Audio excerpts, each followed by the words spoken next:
امام احمد بن حنبل رحمۃ اللہ علیہ بہت بڑے محدث تھے۔ ایک بزرگ تھے شاہ بقی الدین ابن مخلد،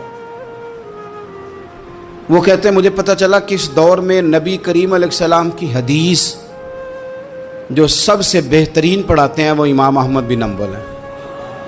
ان کو حضور کی حدیث سے جو خاص شغف ہے وہ کسی اور کو نہیں۔ کہتے ہیں میرے دل میں لو لگ گئی، حالانکہ میں امیر گھرانے سے تھا۔ میں کشتی میں بیٹھا امام احمد بن حنبل کے پاس آنے کے لیے، رستے میں طوفان آ گیا، کشتی ہچکولے کھانے لگی، کسی طریقے سے ایک جزیرے کے ساتھ جا کے کشتی لگی، ٹوٹ گئی، بکھر گئی، میں جزیرے پہ اتر گیا، اور بھی کئی لوگ تھے۔ ایک مہینہ وہاں رہنا پڑا، بارشیں ختم ہوئی، موسم ٹھیک ہوا تو ایک کشتی دکھائی دی آتی ہوئی۔ فرماتے ہیں کہ وہ اس کشتی میں بیٹھا، دوبارہ بغداد گیا، مجھے سفر طے کرتے 2.5 مہینے گزر گئے، وہ جزیرے پہ مہینہ پتے کھا کے بھی گزارا کرنا پڑا۔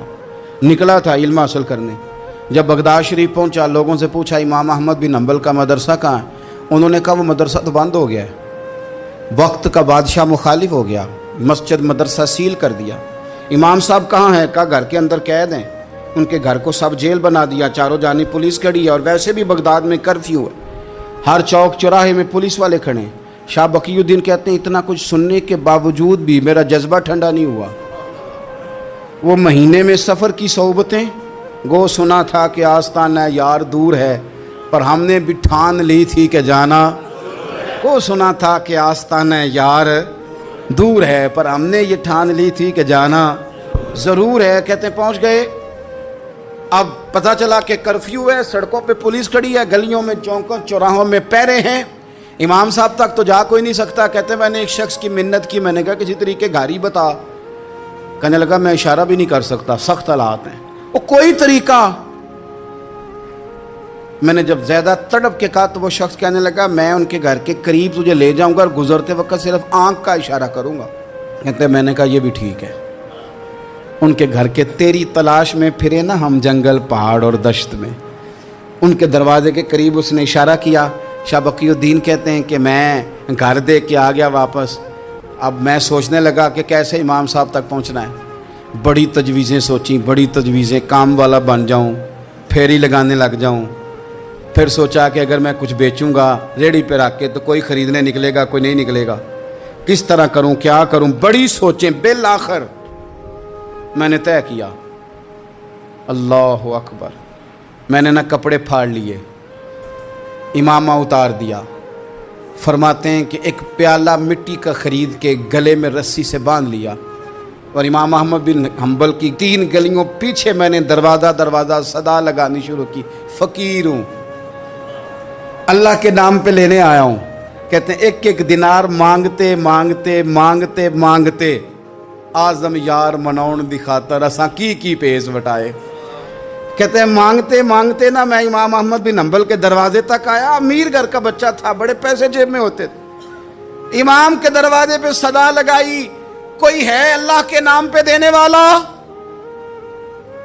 کہتے ہیں وہ نور بھرا دروازہ کھلا، ایک گورے مکھڑے والا، سفید داڑھی والا، سونے امامے والا، چمکدار آنکھیں، نورانی شباہت۔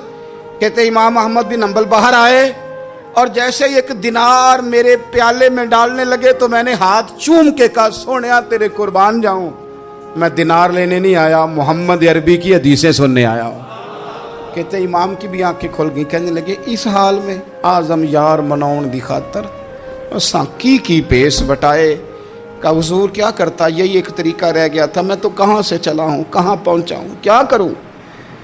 امام صاحب فرمانے لگے پھر میں بھی بڑے دنوں سے پریشان تھا، کوئی سیکھنے والا نہیں مل رہا تھا، تو مل گیا۔ کہنے لگا حضور میں روز آ جاؤں فقیر بن کے، آپ جتنا چاہیں 2 4 5 منٹ میں مجھے حدیثیں سنا دیں، میں اگلے دن یاد کر آیا کروں۔ کہتے 2 سال لگ گئے، شاگرد کہاں ملیں گے ایسے، کہاں مرید ملیں گے، گزر گیا دور۔ کہتے ہیں کہ میں نا ہر روز فقیر بن کے جاتا، 3 گلیاں پیچھے مانگنا شروع کرتا، کوئی شک نہ کرے۔ 2 سال دروازے پہ جاتا، آگے پیالہ کرتا، امام 1 دینار ڈالتے اور مصطفیٰ کی حدیثیں سناتے۔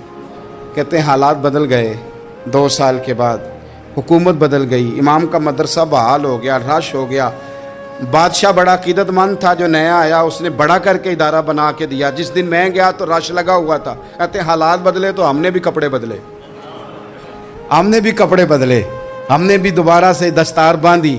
اور کہتے ہیں بڑے لوگ بیٹھے ہوئے تھے, میں جب داخل ہوا نا تو امام اٹھ کے کھڑے ہوئے. آپ فرمانے لگے پتر ادھر آ, تو آگے آ کے بیٹھ, لوگ دین سیکھنے آتے ہیں, تو فقیر بن کے مانگنے آیا تھا. اور میں بھی باقیوں کو پڑھایا کرتا تھا, تجھے میں دیا کرتا تھا, اور اب باقی پڑھا کریں گے, تجھے دیا جائے گا, اور آج تجھے سینے سے نکال کے دیا کروں گا. زمانے بدل گئے, حالات بدل گئے, وہ شخص چلا گیا, کون حکمران تھا کون نہیں تھا, لیکن استاد شاگرد کے ادب کی داستان قیامت تک باقی رہے گی.